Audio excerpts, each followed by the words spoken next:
नमस्कार। चलिए आज एक सफर पर निकलते हैं हमारे अपने कॉस्मिक नेबरहुड यानी हमारे सौरमंडल के एक तूफानी दौरे पर। हम सूरज के पास की झुलसी हुई चट्टानों से लेकर दूर के बर्फीले दैत्यों तक सब कुछ देखेंगे। लेकिन ये सफर शुरू करने से पहले एक सवाल है जो हमें रास्ता दिखाएगा।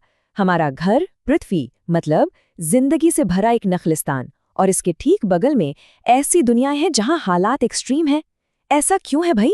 चलिए मिलकर इस पहेली को सुलझाने के लिए आगे बढ़ते हैं। ठीक है, तो हमारी यात्रा शुरू होती है इनर सोलर सिस्टम से। ये सूरज के सबसे करीबी 4 ग्रह हैं, छोटे घने और चट्टानों से बने हुए। और हमारा सबसे पहला स्टॉप मर्क्यूरी यानी बुध ग्रह। ये हमारे सौरमंडल का सबसे छोटा ग्रह है और हाँ, सबसे तेज भी। सोचिए, सिर्फ 88 अर्थ डेज में ये सूरज का पूरा एक चक्कर लगा लेता है। जिप और निकल गया। अब देखिए, मर्क्यूरी पर एटमॉस्फेयर तो लगभग है ही नहीं। इसका मतलब गर्मी को रोकने के लिए कोई कंबल ही नहीं है। तो दिन में सतह 400 डिग्री सेल्सियस से ज्यादा पर झुलस जाती है।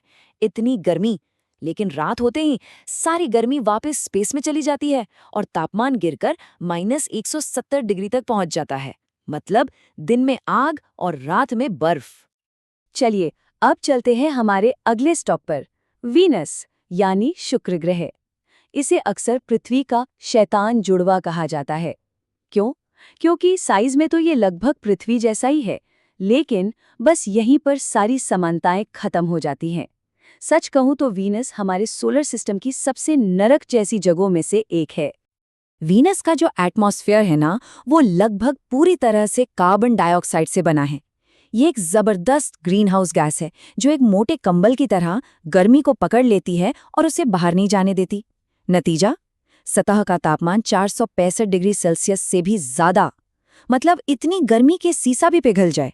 और वहां का प्रेशर, इमेजिन कीजिए हमारी पृथ्वी के समुद्र में 900 मीटर नीचे जितना प्रेशर होता है उतना। ये एक रनअवे ग्रीन हाउस इफेक्ट का डरावना उदाहरण है। और अब हम आते हैं घर पृथ्वी, हमारा नीला ग्रह। और जहां तक हमें पता है, पूरे ब्रह्मांड में इकलौती जगह जहां जिंदगी है। पृथ्वी इतनी खास क्यों है? इसका एक बहुत बड़ा कारण है इसकी लोकेशन। ये सूरज के गोल्डीलॉक्स जोन में घूमती है। मतलब न ज्यादा दूर न ज्यादा पास, बिल्कुल सही जगह पर। ये वो परफेक्ट दूरी है जहां तापमान ऐसा है कि पानी लिक्विड स्टेट में रह सकता है। और हम सब जानते हैं जिंदगी के लिए पानी कितना जरूरी है। लेकिन बात सिर्फ सही तापमान की नहीं है। पृथ्वी पर 3 चीजों का एक परफेक्ट कॉम्बिनेशन है। पहला, लिक्विड पानी के बड़े बड़े महासागर। दूसरा, एक प्रोटेक्टिव एटमॉस्फेयर जिसमें हम सांस ले सकते हैं। और तीसरा, एक पावरफुल मैग्नेटिक फील्ड जो हमें सूरज के हार्मफुल रेडिएशन से बचाती है। इन तीनों चीजों ने मिलकर जिंदगी को पनपने के लिए एकदम सही माहौल बनाया। चलिए अब हमारे इनर प्लैनेट्स के टूर को खत्म करते हैं मार्स पर जाकर। लाल ग्रह, ठंडा, धूल से भरा, एक ऐसी दुनिया जिसने हमेशा से हमारे इमेजिनेशन को पकड़ा है। और शायद ये अपने अंदर एक अलग ही अतीत के राज छुपाए हुए है। मार्स का ये जो खास लाल रंग है, वो उसकी सतह पर मौजूद आयरन ऑक्साइड मतलब कि जंग की वजह से है। आज तो ये एक ठंडी, सूखी दुनिया है जिसका एटमॉस्फेयर बहुत पतला है। लेकिन सबूत बताते हैं कि अरबों साल पहले मार्स ऐसा नहीं था। शायद वहां नदियां, झीलें और हो सकता है एक महासागर भी रहा हो। आज भी उसके ध्रुवों पर और जमीन के नीचे पानी बर्फ के रूप में मौजूद है। और यही बात इसे फ्यूचर में इंसानी खोज और पुराने जीवन के सबूतों की तलाश के लिए एक बहुत ही इंटरेस्टिंग जगह बनाती है। तो अभी तक हमने इनर प्लैनेट्स को देखा, छोटे, चट्टानी और सूरज के करीब। लेकिन अब हम एक बिल्कुल अलग दुनिया में कदम रखने वाले हैं, आउटर वर्ल्ड्स। ये विशाल हैं, गैस से बने हैं और इनके तो अपने खुद के मिनी सोलर सिस्टम्स हैं जिनमें कई चांद और रिंग्स हैं। ये हमारी यात्रा का दूसरा हिस्सा है, गैस और आइस जायंट्स का इलाका। ये ग्रह एक अलग ही लीग में है, उन चट्टानी दुनियाओं से बिल्कुल अलग जिन्हें हम पीछे छोड़ आए हैं। और शुरुआत करते हैं ग्रहों के राजा से, जुपिटर। ये गैस का एक इतना बड़ा गोला है कि आप हमारे सोलर सिस्टम के बाकी सभी ग्रहों को इसके अंदर फिट कर सकते हैं। सोचिए जरा। इसके साइज का अंदाजा लगाना है तो सुनिए, जुपिटर के अंदर 1300 से ज्यादा अर्थ समा सकती हैं। इसके 90 से ज्यादा चंद्रमा है और इसका जो फेमस ग्रेट रेड स्पॉट है ना, वो सदियों से चलता आ रहा एक तूफान है जो हमारी पूरी पृथ्वी से भी बड़ा है। जुपिटर के कुछ चांद तो खुद में ही एक पूरी दुनिया है, जैसे कि यूरोपा। इसकी बर्फीली सतह के नीचे एक बहुत बड़ा खारे पानी का महासागर हो सकता है, जो इसे जिंदगी की खोज के लिए एक टॉप कैंडिडेट बनाता है। और गैनीमेड, वो तो इतना बड़ा है कि पूरे सोलर सिस्टम का सबसे बड़ा चांद है। जुपिटर से आगे बढ़ें तो हम पहुंचते हैं हमारे सोलर सिस्टम के गहने के पास, सैटर्न यानी शनि। और इसे देखते ही जो पहली चीज ध्यान में आती है वो है इसके खूबसूरत आइकॉनिक रिंग्स। तो ये रिंग्स आखिर हैं क्या? वेल, ये ज्यादातर बर्फ के टुकड़ों से बने हैं, जिसमें थोड़ी चट्टान और धूल भी मिली हुई है। सैटर्न के बारे में एक और मजेदार बात बताऊं, इसकी डेंसिटी पानी से भी कम है।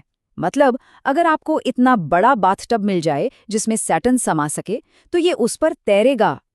हमारा अगला स्टॉप हमें आइस जायंट्स की दुनिया में ले जाता है और शुरुआत होती है यूरेनस से। ये एक सचमुच अजीब ग्रह है। क्यों?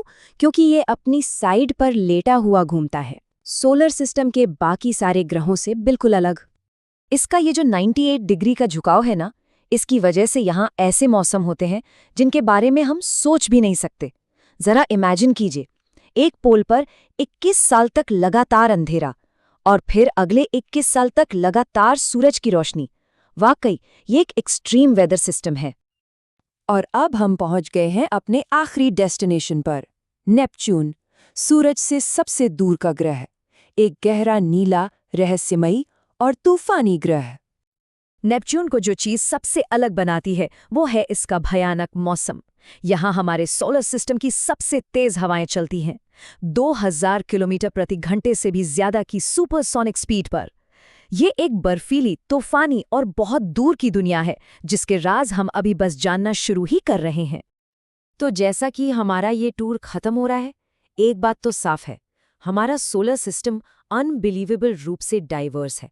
कहीं झुलसी हुई चट्टानें हैं तो कहीं जमे हुए जायंट्स, कहीं गैस के विशाल गोले हैं तो कहीं जिंदगी से भरी एक अनोखी नीली दुनिया।